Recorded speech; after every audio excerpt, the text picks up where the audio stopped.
tenemos la emoción y la alegría de estar todos juntos, los periodistas de C5N, celebrando, y en lo que a mí corresponde, con Alejandro Berkovich, con quien comparto desde hace ya varios años la alegría y el honor cotidiano. Se ha sumado en los últimos meses Mariano Hamilton, gran profesional también, así que con ellos es un honor compartir este minuto 1 de hoy. Comenzamos aquí en la pantalla de C5N, minuto 1, la realidad, lo que otros no te cuentan, lo que otros te ocultan, aquí diariamente te lo contamos. Enseguidita te vamos a estar comentando los allanamientos que hubo en la tarde de hoy en varias oficinas de la Casa de Gobierno y en varias oficinas también públicas por el tema Avianca, vuelos y viajes privados del presidente Macri. Del tema Flybondi. La justicia quiere saber de quién es Flybondi. Varios allanamientos que la justicia ha iniciado porque venía haciendo requerimientos al gobierno nacional, al Poder Ejecutivo, que no fueron respondidos.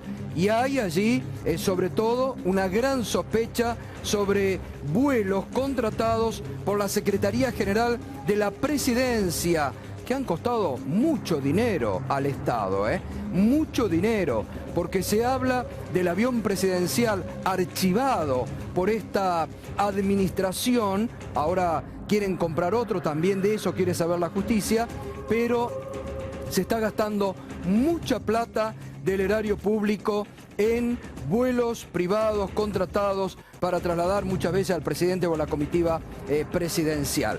También el caso Odebrecht y una definición, ayer adelantábamos, hoy lo confirmó el fiscal Federico Delgado, que puso en duda a todos aquellos que estuvieron relacionados a la obra pública en la Argentina. Ayer lo anticipábamos, no te lo contaron a vos, que Ángelo Calcaterra y Lázaro Báez tenían el mismo domicilio fiscal en La Rosadita. No te contaron a vos que Ángelo Calcaterra también utilizaba la financiera IGS, la misma que utilizaba Lázaro Báez, y donde todos contaban la platita. Bueno, mucha de esa plata podría haber sido también de Ángelo Calcaterra, el primo presidencial, hoy por hoy muy complicado en las investigaciones por Odebrecht. Pero comenzamos con esta alerta en minuto 1 de hoy.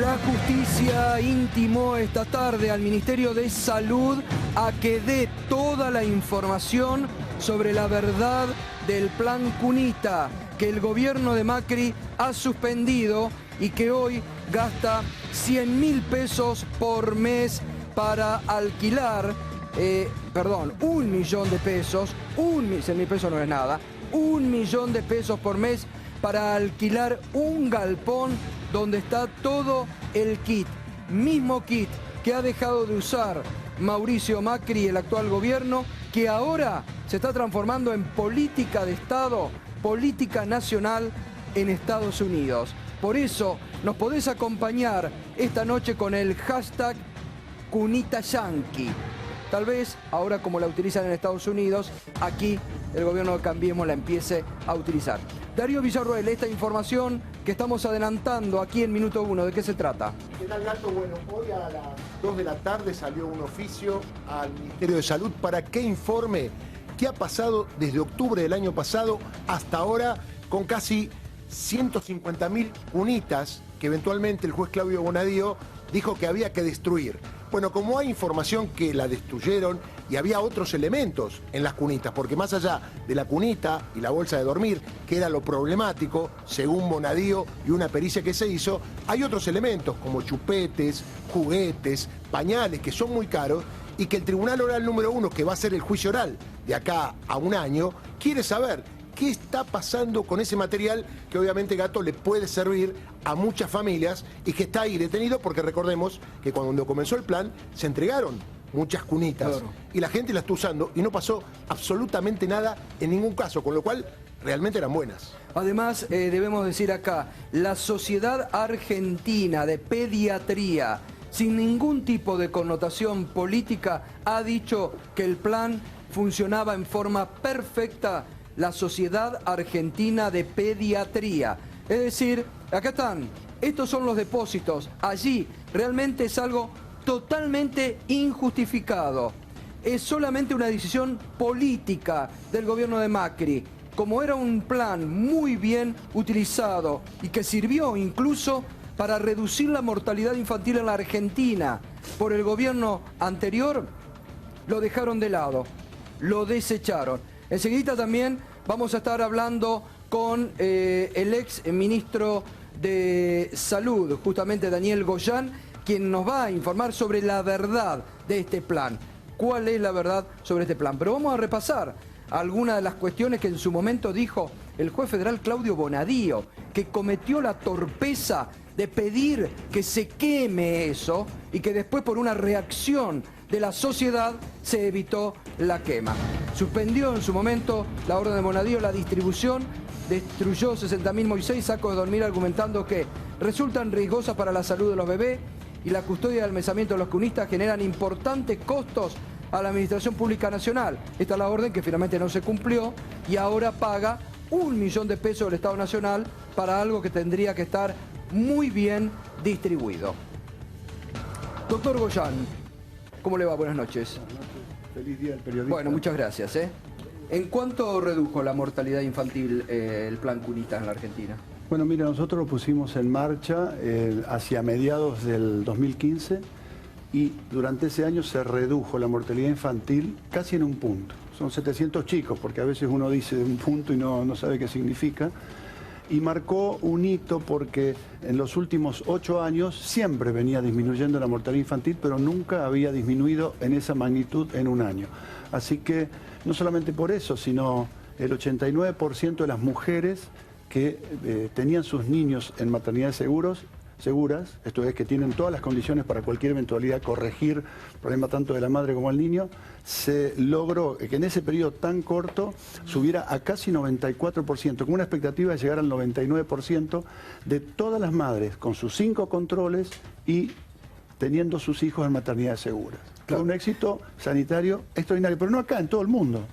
Porque es una idea que se había importado de Finlandia, ¿no? Finlandia empezó por la década del 30 y la década del año 49 se masificó, porque primero eran para las mujeres de bajos recursos. Luego la reciben todas las finlandesas, independientemente de su capacidad económica.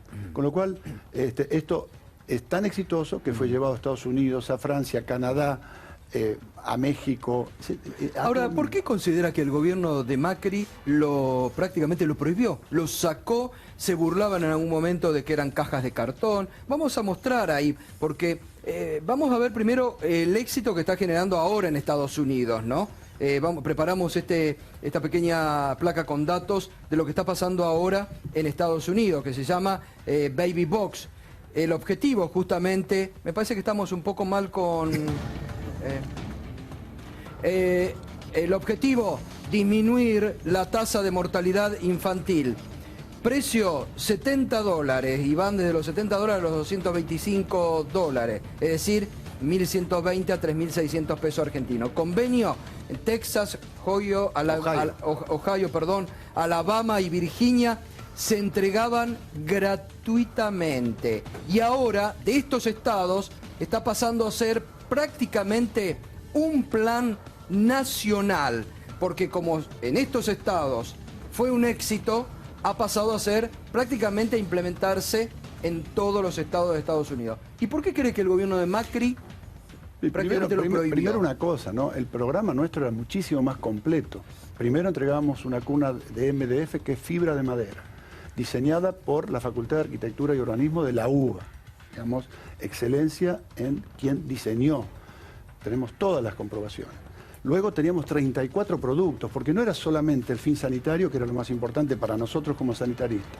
Tenía el concepto de darle realmente un kit de primer nivel, que recibimos críticas, incluso gente que está en el actual gobierno, que nos decía, pero parece prendas de... Bueno, no quiero mencionar un nombre comercial muy conocido, que creo que... Usted me lo dijo esta mañana a la mañana. Sí, parecen prendas de chiqui. Entonces, tal vez si hubieran sido de chiqui no hacían problema. Claro, era como que les caía mal que fueran cosas de tanta calidad.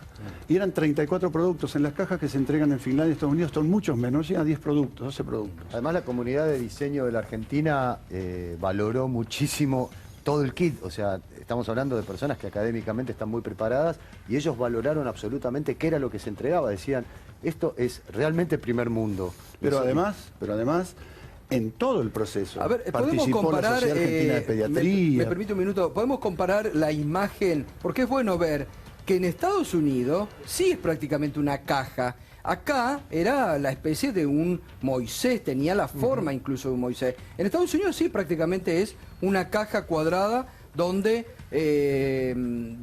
duermen los chiquitos, ¿no? Este es acá. Esta era la cunita aquí en la Argentina que distribuía el gobierno, ¿no? Diseñada por la Facultad de Arquitectura y Urbanismo de la Universidad Nacional de Buenos Aires. ¿No? Y además de MDF, que es fibra de madera. ¿Por qué? Porque además nosotros... Es decir, que no era de cartón, como decían, para nada, que era una caja de cartón, que era... Además, fíjense que nosotros necesitamos, a muchos hogares, por las cuestiones del piso y de la humedad, nosotros no podríamos usar una caja de cartón porque inmediatamente se humedecería el cartón corrugado. Exacto. Doctor Golián, buenas noches. El procesamiento que dispuso y que primero un juez y que después ratificó una Cámara Federal de usted y de Aníbal Fernández por haber, digamos, direccionado, por tener la sospecha de que direccionaron la licitación a 6 empresas y que esas proveyeron con sobreprecios las cunitas, es algo que se sigue investigando. Yo, sin cuestionar el aspecto médico, que me parece loable, le pregunto, ¿usted esas licitaciones las armó demasiado apurado para llevar adelante el plan y eso llevó por ahí a que no se compararan tanto los precios? Las licitaciones se cumplieron todos los periodos que marca la ley. Obviamente era un plan priorizado, con lo cual nosotros no queríamos esperar 2 o 3 años porque son 1000 chicos por día. No sé quién se carga en su conciencia que algo que uno puede largar rápidamente no lo haga. Por eso le pregunto. Era un plan priorizado, claramente, pero se cumplieron todos los tiempos que marca la ley. Por otro lado, toda la cadena que evalúa un proceso de licitación, todos los dictámenes del proceso de licitación son todos absolutamente positivos.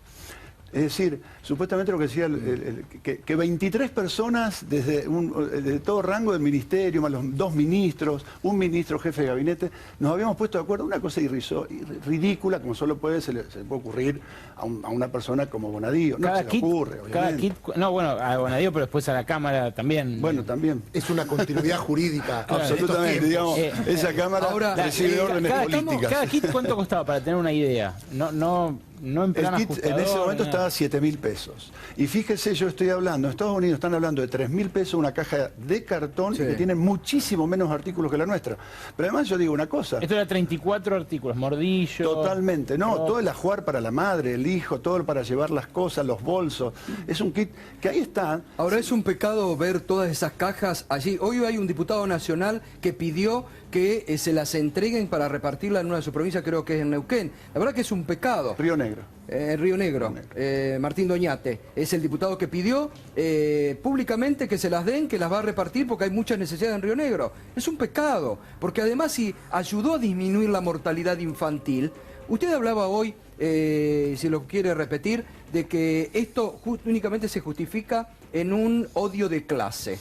No, a ver, mandar a quemar las cunas, ¿de qué otra manera se puede entender? A mí me remite a cuando venía en 56, Escurra, la asistente social que hizo el informe famoso sobre lo que encontró en los hogares escuelas de la Fundación Eva Perón, y que decía en el informe, indignada, cómo había vajilla de Checoslovaquia o la calidad de las frazaditas, de las camas. Bueno, a ver, son 2 concepciones de la vida. Para nosotros es justo que eso sea así, que la gente humilde tenga lo mejor, y para otras personas no lo es así. Pero es una cuestión de decisión política y de ideología de cada uno, eso no se puede, no es judicializable si yo le quiero dar como gobierno buenas cosas a la gente. O sea, usted nos puede decir a la audiencia la importancia que tiene la distribución de las cunas ahora, en el invierno, en una época preinvernal, porque según tengo entendido, crece la mortalidad infantil y las cunitas lo que hacían servían para solucionar el problema del Claro. colecho, ¿no? El kit tenía dos funciones. Una función sanitaria, claramente, que era la madre haciendo los 5 controles, porque fíjese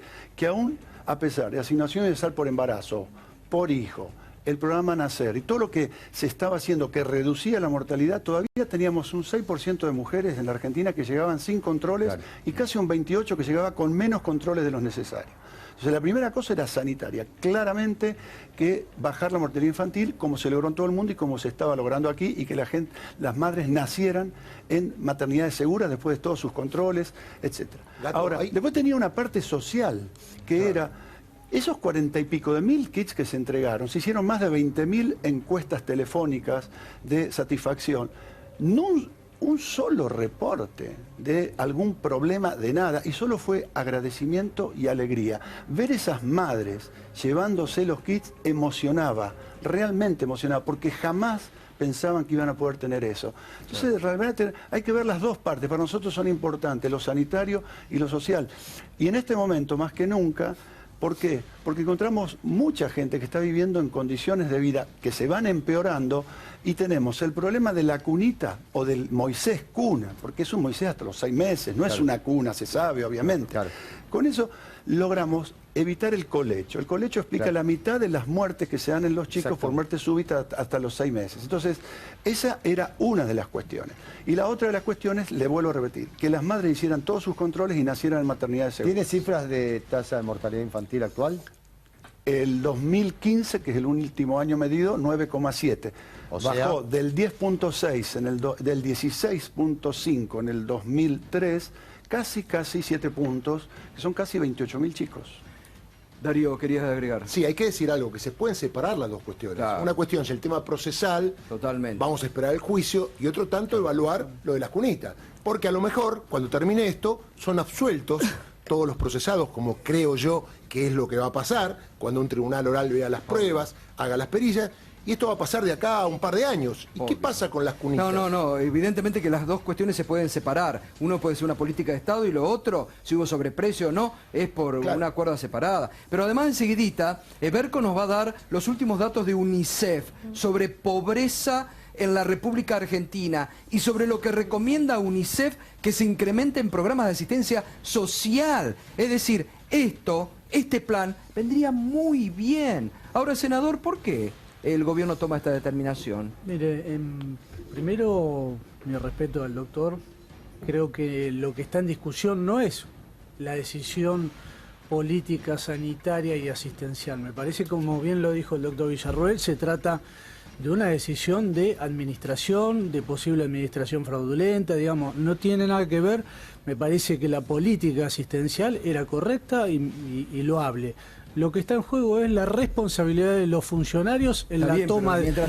Y el gobierno está como custodio de las cunitas. Hay decisiones judiciales que no podemos nosotros soslayar. Hay una decisión judicial que ordenó al gobierno ser custodio de las mismas. Pero no discontinuar el plan. Es decir, lo que no se entiende eso es que una si el decisión plan política. Claro, la decisión política es discontinuar el plan. Pero cada gobierno tiene sus programas. En realidad, quien tiene la decisión... Pero el problema, senador, es que el gobierno de Macri no suplantó el programa Cunitas por ningún otro programa. Sí, hay programas alternativos. No es ese el programa elegido, pero hay otros programas. Pero no hay un programa que reemplace el otorgamiento de ese kit, porque, a ver, sabemos la cantidad de programas que se han reducido. Pero hay otros programas asistenciales, ¿no? Y de hecho, en la gestión anterior, recién en el final, se acudió a este programa. Todos los demás anteriores no lo habían hecho. A ver, Miriam. No, me parece que hay como dos planos de una discusión que se confunde. Una, si tienen problemas, como también se mezcla en esto que tienen problemas, yo no soy perito para saber si tienen un problema o no, la pericia no puede durar 1 año y medio, claro, porque hay cunitas, hay materiales que se vencen, a un bebé no le podés dar cosas que están guardadas y vencidas, entonces esto también va en la calidad de lo que recibe la gente. Las pericias tendrían que haber sido inmediatas y que este material no quede ahí guardado en un lugar. Después, me parece que hay otra cuestión más profunda y que llevaría mucho debate: ¿para qué utiliza las denuncias de corrupción la derecha como un gobierno neoliberal como este? Las denuncias de corrupción son puestas en función de cercenar derechos o, en otros casos, como lo vemos también en la obra pública, de cambiar una camarilla corrupta por otra. Ese es todo el objetivo que tienen. Entonces me parece que hay que separar los planos. hay casos, bueno, paradigmáticos como el caso de Brasil. Vemos para qué terminan sirviendo las denuncias de corrupción, para poner un gobierno ajustador contra el pueblo trabajador. Esto no significa que no hay que investigar los casos de corrupción y hay que discutir quiénes investigan, porque ya lo de Bonadío es un clásico. Totalmente. Victoria Tolosa Paz, que es una dirigente de la ciudad de La Plata, están acostumbrados a andar mucho por los barrios y habrán tenido la experiencia de esto, ¿no? No solamente la experiencia, sino que en función de lo que decías y anunciabas recién, esto justamente demuestra la incapacidad del gobierno nacional de dar respuesta a la población más vulnerable y además a la población más vulnerable, dentro de los más vulnerables, a las madres solteras, jefas de familia, con los chiquitos recién nacidos. Entonces, me parece que van por dos andaliveres distintos. Una cosa es la situación judicial, pero independientemente de eso, no solamente podemos permitir que se venzan esos 60.000 kits de cunas, sino que además hubo una decisión de cortar esa política asistencial que venía a dar respuesta a esa población vulnerable. Y esto va de la mano en un momento donde UNICEF acaba de decir que hay 5.6 millones de niños pobres en la República Argentina y que 1.3 millones de esos niños pasan hambre. Entonces, en ese contexto, no, por supuesto, se agrava no solamente el abandono de las 60.000 cunitas, sino además el abandono político para dar respuesta a esa población vulnerable. Senador. No, a Victoria la conozco, ambos somos de La Plata, y cuando habla de los barrios vulnerables, me gustaría recordarte que en la gestión de ustedes, en la ciudad de La Plata, 155.000 personas viven en condiciones vulnerables, en barrios con muchas carencias, cuando al inicio de la gestión de ustedes había 50.000. Es decir, ustedes triplicaron la gente en condiciones habitacionales y condiciones socioeconómicas muy débiles. Es decir, el asistencialismo que este gobierno no cortó, elige otros programas, no solo eso, sino que aumentó la asignación universal por hijo, agrandó el espectro.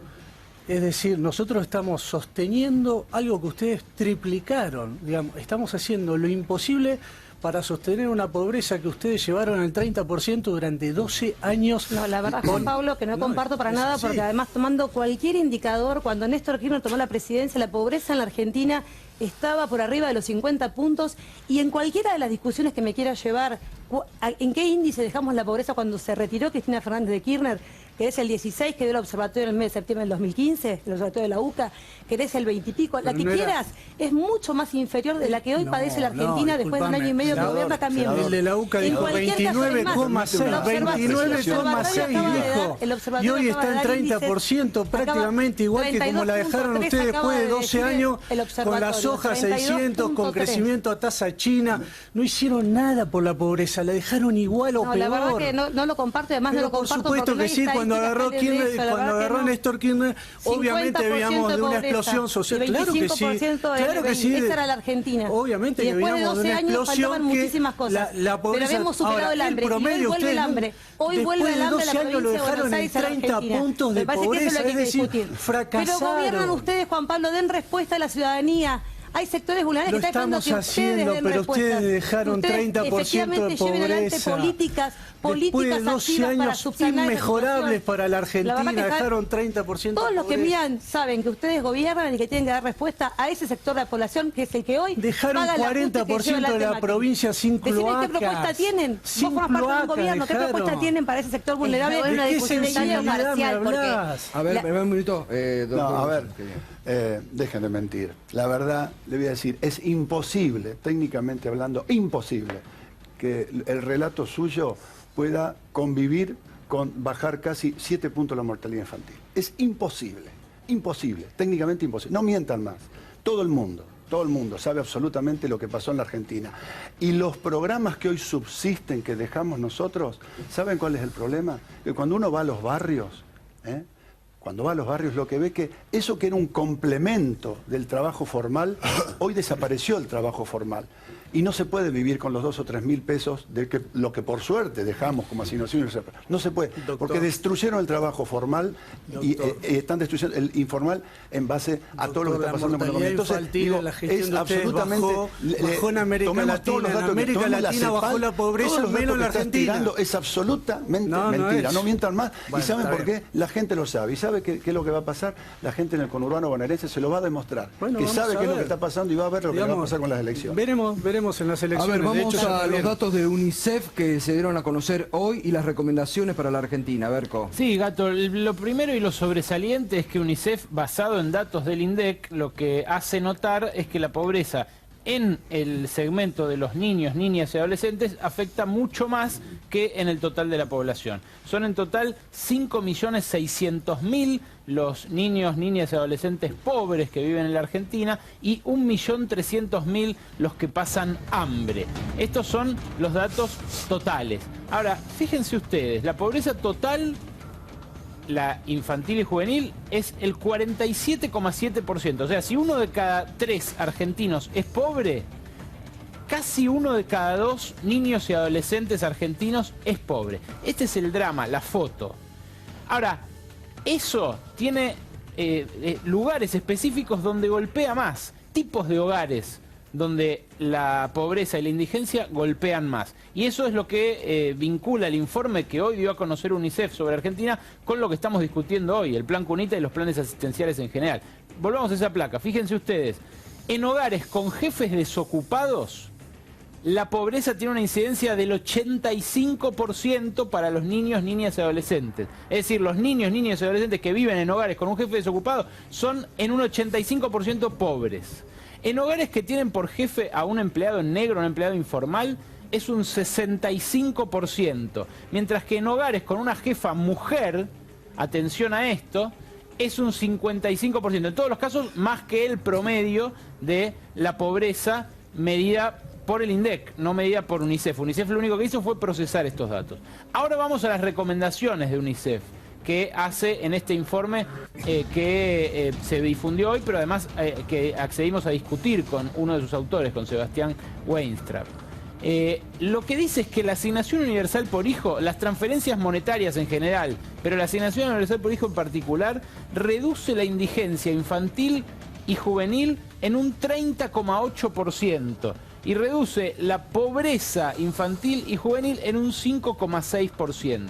¿Por qué digo que UNICEF hace hincapié en esto? Porque lo que dice el informe de UNICEF es que hay que tener mucho cuidado con ajustar esto.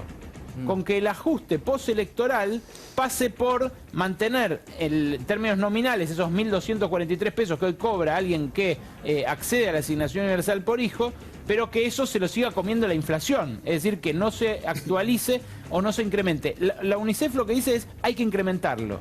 Y fíjense la tercera de las placas, lo que muestra. La pobreza extrema infantil juvenil, o sea, el hambre, la indigencia, en hogares monoparentales, acá tenemos dos tipos de hogares que sufren especialmente la pobreza. Los monoparentales, básicamente madres solteras o separadas que sostienen a sus hijos, y los hogares extendidos, que incluyen a tíos, abuelos. Un típico hogar pobre suele hacerlo, incluir a tíos, abuelos, primos. Bueno, en los monoparentales, con la asignación por hijo, la pobreza extrema afecta en un 21% a los niños que viven en esos hogares. Si no existiera el AUH, saltaría inmediatamente al 28%. La diferencia es prácticamente una cuarta parte. Y en los hogares extendidos, también típicamente pobres, como decíamos recién, con asignación por hijo, la pobreza extrema afecta al 12% de los chicos y sin asignación por hijo lo haría a un 17%. Ahí la diferencia es del 30%. ¿A qué va este desglose? A que justamente lo que no hay que dejar caer son los planes que complementan, las transferencias, por no decir planes, que es una palabra bastante bastardea, las transferencias monetarias que en todo el mundo existen para los sectores más postergados, lo que hacen es morigerar este drama, el drama de la pobreza y la indigencia. Igual lo que vos dijiste es perfecto, porque no solo se deja caer dándolo de baja, también se deja caer planchándolo, es decir, supuesto. no ajustándolo por inflación. Que esto es lo que ocurrió en muchos planes que fueron no anulados, sino planchados. Y un fenómeno nuevo que hay en la Argentina y que no nació con el gobierno de Cambiemos, que viene desde antes y es muy importante analizarlo, es que trabajadores son pobres. O sea, trabajar no alcanza para salir de la línea de pobreza. Exacto. Y eso Sobre es todo algo, en negro, ¿no? Sobre todo. Claro, es algo, el kirchnerismo, si hay algo que marcó todas sus gestiones, que estuvo un tercio de la población casi trabajando con trabajo en negro, no registrado, para decirlo con el término correcto. Y eso lleva a que esas familias sean pobres. Los índices son terribles. 8.000 pesos el promedio salarial de un trabajador. Entonces después nos preguntamos cómo puede ser que haya chicos que sean soldaditos de la droga en lugares como Rosario, donde por trabajar en una empresa de línea blanca, que es lo que hay mucho en esa ciudad, se cobra alrededor de 8.000, 9.000 pesos. Soldadito de la droga, 14.000. Bueno, ahí tenés la explicación de muchos otros fenómenos sociales que no se pueden separar. Y digo, esto no empezó ahora, viene del gobierno anterior, y este gobierno lo que está haciendo es profundizando con estas medidas esa situación. Victoria, ¿y esta realidad cómo la palpan ustedes? Bueno, la verdad que la palpamos todos los días, porque la verdad que con respecto a los 1.243 pesos que percibe hoy una madre que recibe la UH, lo que te dicen las mujeres en los barrios es, nosotros antes percibíamos como único ingreso la asignación, pero mi marido, es lo que decía el doctor,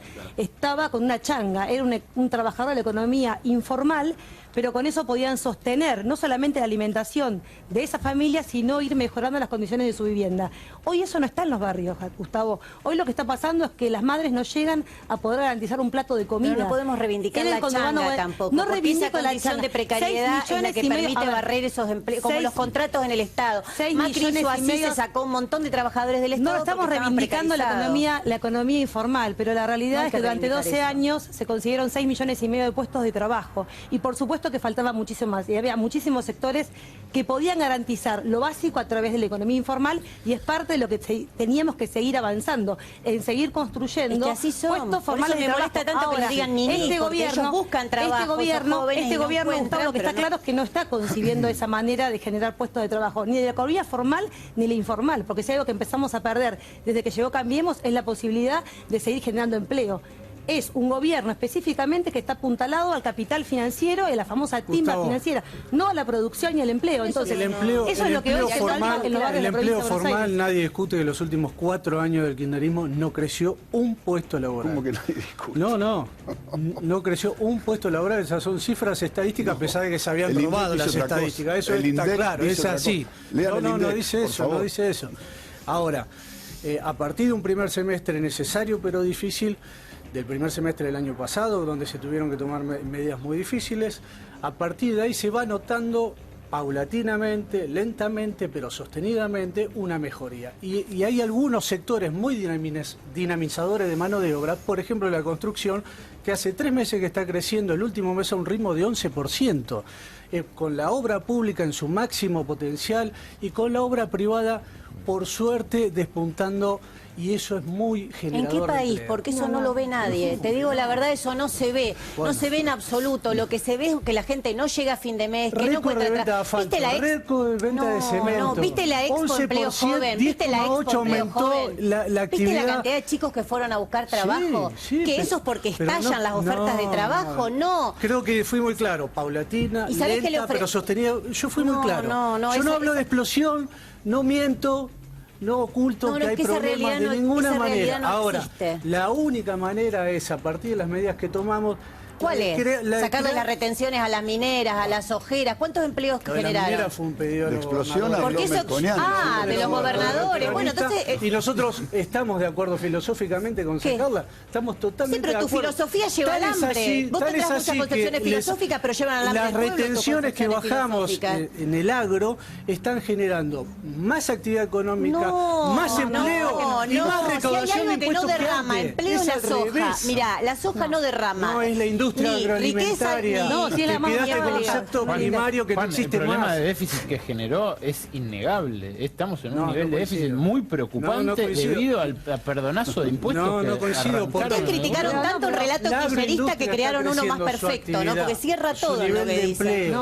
Y a su vez recauda más impuestos que antes, por una mayor actividad. En términos netos, no es así. La verdad que no, Juan. Es que no es Además, así. el déficit fiscal con relación al año pasado está bajando. El año que viene va a bajar otro punto y el que viene otro punto. Y te agrego una cosa que preocupa a todos los pueblos de la provincia de Buenos Aires, que es el quite de medicamentos gratuitos. Eso está afectando, te digo, porque sos de la provincia de Buenos Aires, además de esa situación explosiva, inundaciones, falta de empleo, que no todas esas medidas enriquecieron a los ricos, pero siguieron dejando pobres a los pobres. Pero me hablas de inundaciones, son las obras que en 30 años de peronismo no se hicieron. Yo sé que las obras no se hicieron, yo me tuve que ir a vivir de mi casa a los 15 años porque me inundé. ¿De qué sensibilidad me hablan si no hicieron obras para evitar las inundaciones que dejaban que se muera la gente inundada? En La Plata se murieron 89 personas. Conozco.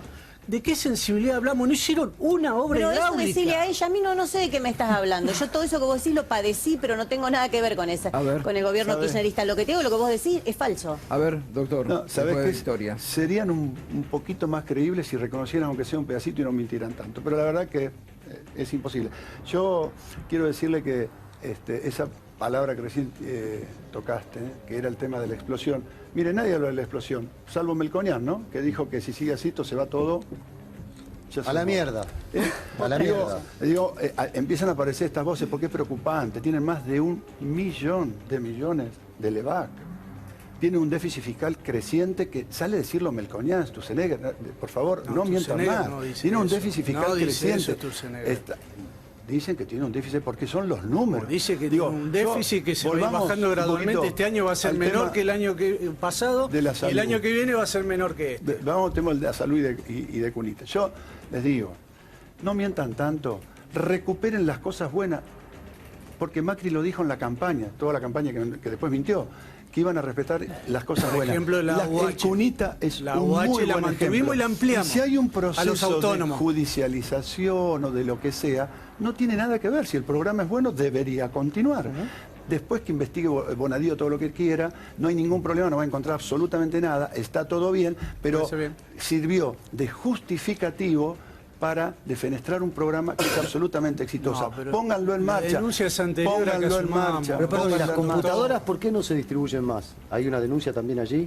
No, en los colegios, en las escuelas. ¿Qué pasó con eso? ¿Sabés? No, el programa se va a seguir implementando desde otro lugar, con otro formato. Gratuitos pero sí, el remediar. Se van a llevar redes a todas las escuelas, y te digo porque yo soy presidente de la Comisión de Educación y estamos trabajando en la fibra óptica para todas las escuelas de la provincia de Buenos Aires, me consta. Mis 3 hijos van a la escuela pública, y las computadoras desaparecen. La verdad que uno de los programas que recién hacía mención, que es justamente el progresar y el conectar igualdad, digamos, me parece que este gobierno de Macri, junto con la gobernadora Vidal, porque siempre me encargo de decir lo mismo, que Vidal en la provincia de Buenos Aires es Macri y gobierna a imagen y semejanza de Macri, tienen una política que es, por un lado, decirnos que les interesa muchísimo gobernar por los sectores vulnerables, pero cuando vos vas a ver efectivamente dónde ejecutan las partidas presupuestarias, cuál es la política efectiva, te encontrás con estas sorpresas. El progresar, que llegaba a 1 millón de beneficiarios, hoy apenas podemos, porque no dan datos, suponer que está llegando a 500.000 jóvenes.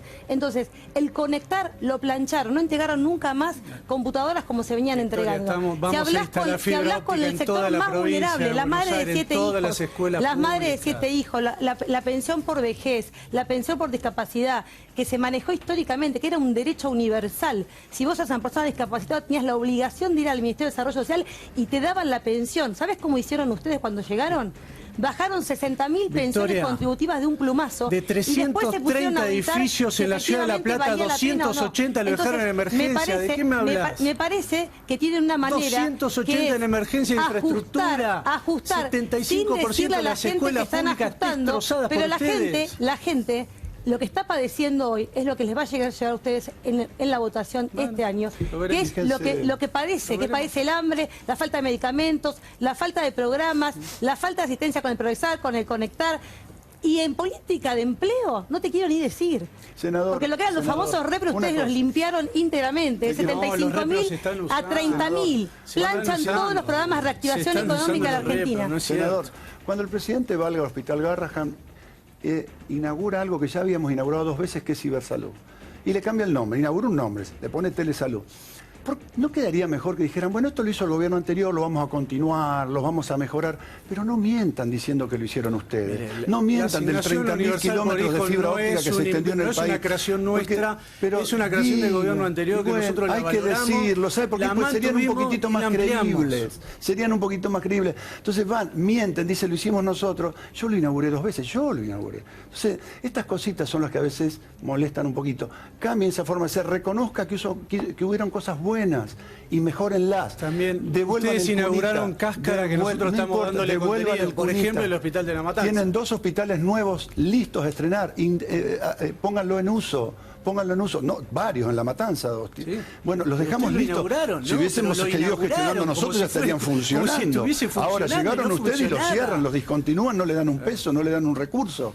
Me permiten, vamos al otro tema que habíamos analizado porque seguramente no lo vas a ver mañana en ningún titular ni en ningún portal de información hoy, pero hubo muchos allanamientos, incluido en la Secretaría General de la Presidencia, por el tema Avianca, vuelos privados, contratos. Darío.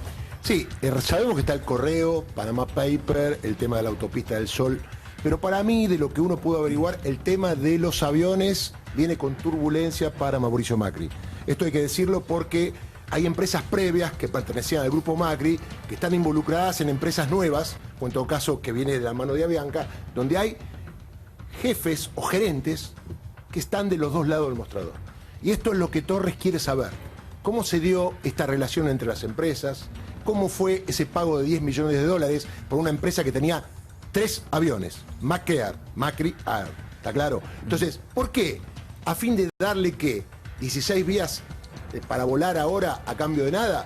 ¿Seguirán siendo socios o esto se termina acá? Bueno, es un tema complicado, la documentación está en poder del juez y acá hay varios imputados ya. Y esto recién comienza. Repito, todos miran por el correo, todos miran otras causas y esta, que es la más lenta de todas, más allá de que se trata de aviones, para mí es la más preocupante desde el punto de vista estrictamente jurídico. Hay varios delitos, negociaciones incompatibles con la función pública. Para que usted entienda, estar de los dos lados del mostrador al mismo tiempo. Administración fraudulenta, una presunta asociación ilícita. Obviamente esto lo va a decir el juez.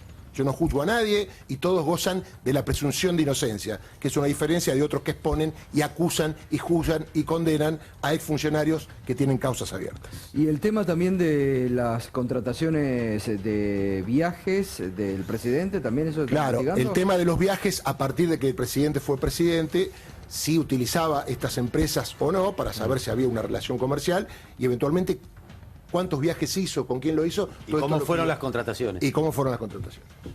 Bueno, es un tema que nosotros estuvimos desarrollando acá mucho, ¿no? Y Sobre que todo yo el tema cada vez que Bianco. puedo, cuando hablamos Sí. del correo, que yo digo, no se olviden de los aviones, no se olviden de los aviones. Bueno, Miriam Bregman.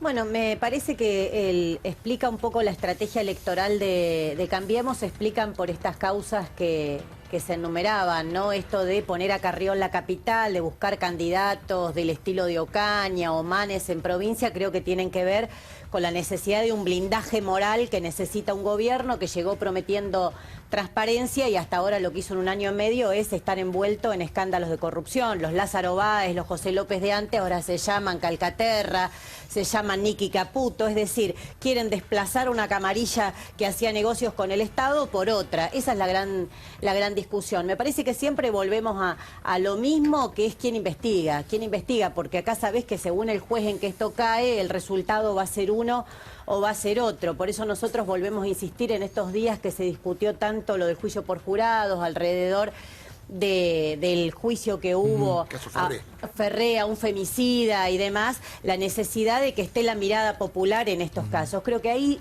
evitaríamos los Bonadío. Bonadío que es el Ollarvide de antes. Yo cuando hacía denuncias antes de espionaje o algo en el gobierno anterior sabía que caía en Ollarvide. Bueno, ahora vos sabés que una denuncia cae en Bonadío.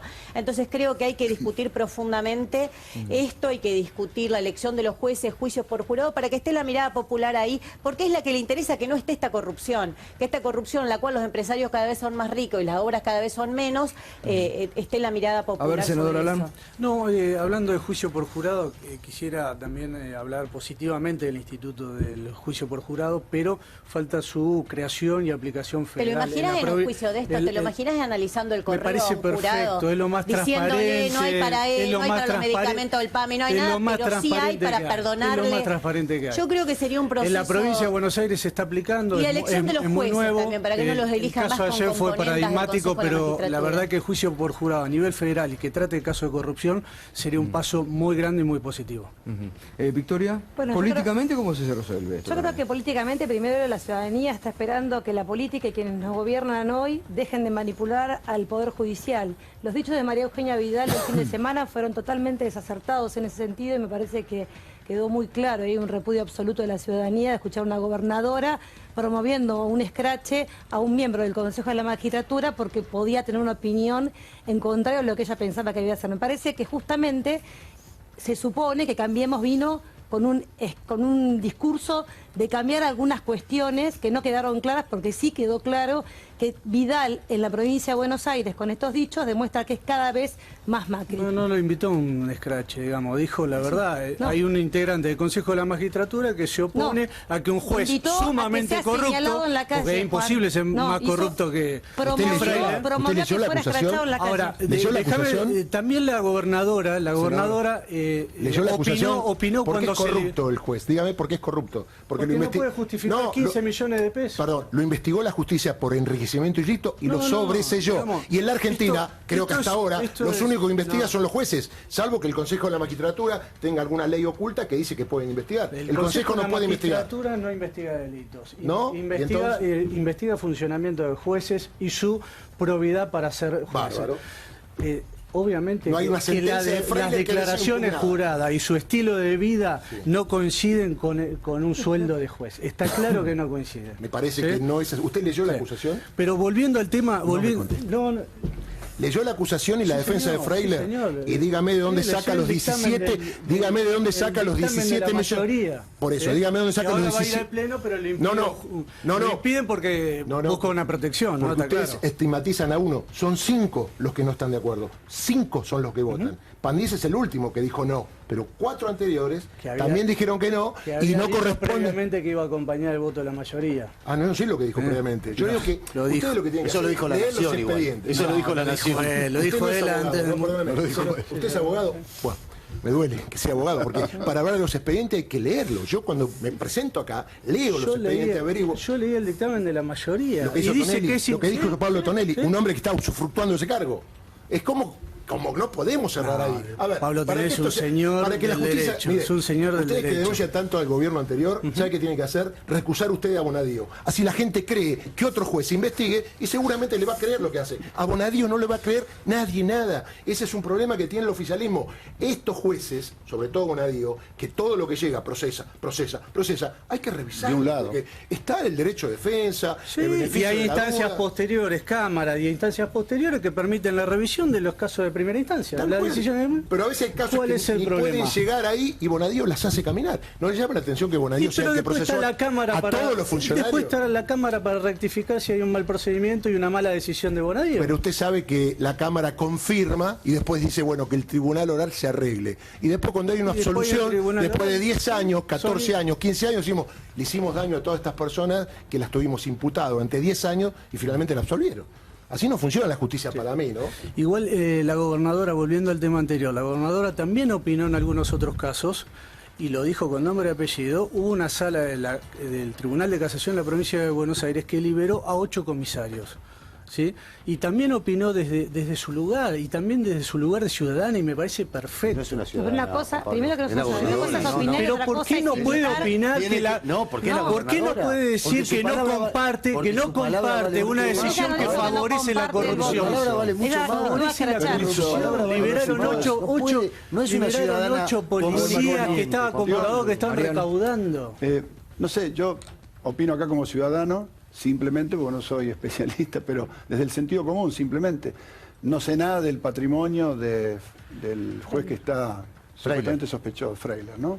Ahora, si sospechar de alguien porque tiene 15 millones de pesos es corrupto, no quiero pensar 15 millones es la diferencia, lo que todos los que están en el gobierno, que tienen fortunas incalculables, fondos Panamá, en lugares todos, Panamá, en todos estos centros internacionales en donde se oculta el dinero raro, cuando menos. Entonces, la verdad que me parece que no es un buen argumento que la gobernadora diga que porque tiene 15 millones de pesos es sospechoso, por un lado, ¿no? Entonces, digo, por el otro, yo le vuelvo a decir, muchachos, empiecen a gobernar. Hace ya 1 año y medio que están.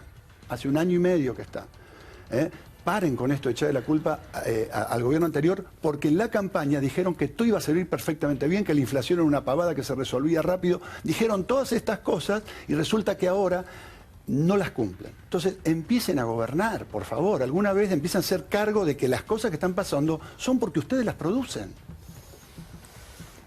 Sí, fundamentalmente con respecto a lo que ellos producen, que es cada vez más desempleo en la Argentina, más pobreza, más exclusión. Yo creo que sería muy bueno que efectivamente empiecen a gobernar para la clase trabajadora que hoy está padeciendo, no llegar a fin de mes, no poder llenar la heladera, tener dificultades graves. Los dos informes de esta semana con respecto a la pobreza, los 6 millones de argentinos que son pobres según el observatorio, y lo de hoy de UNICEF, es alarmante y me parece que todo el gobierno tiene que tomar cartas en el asunto y empezar una política muy activa, declarar la emergencia alimentaria como mínimo para garantizar que no haya un argentino que no pueda dejar de tener un plato arriba de la mesa todos los días, Juan. Eso es realmente grave. Victoria, insisto, ustedes dejaron 30% de pobreza.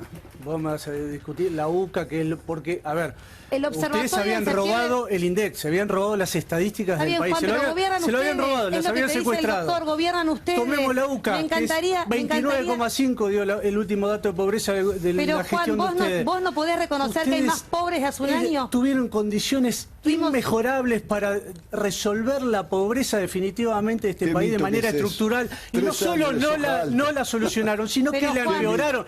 Mientras América Latina bajaba la pobreza, ustedes la aumentaban. Vos no te acordás lo que pasó en 2009 en el mundo. Juan, vos sos gobierno, tirá alguna propuesta para sacar a la gente de la pobreza. Hubo 3 años de buenos precios de los commodities, nada más. No mienta. Estamos hablando de promedio. América Latina bajó en las mismas condiciones, bajó la pobreza, la sostuvo esa baja. En cambio, el gobierno de Cristina, sobre todo el de Cristina, desaprovechó todas las condiciones y aumentó la pobreza en 30%. La gente sabe que no pasó porque lo vive en carne propia hoy, fuera de toda estadística. Salió el lunes en el Diario de la Nación, diciembre del 2015, el último dato del Observatorio Social de la UCA era 26,5% de pobreza.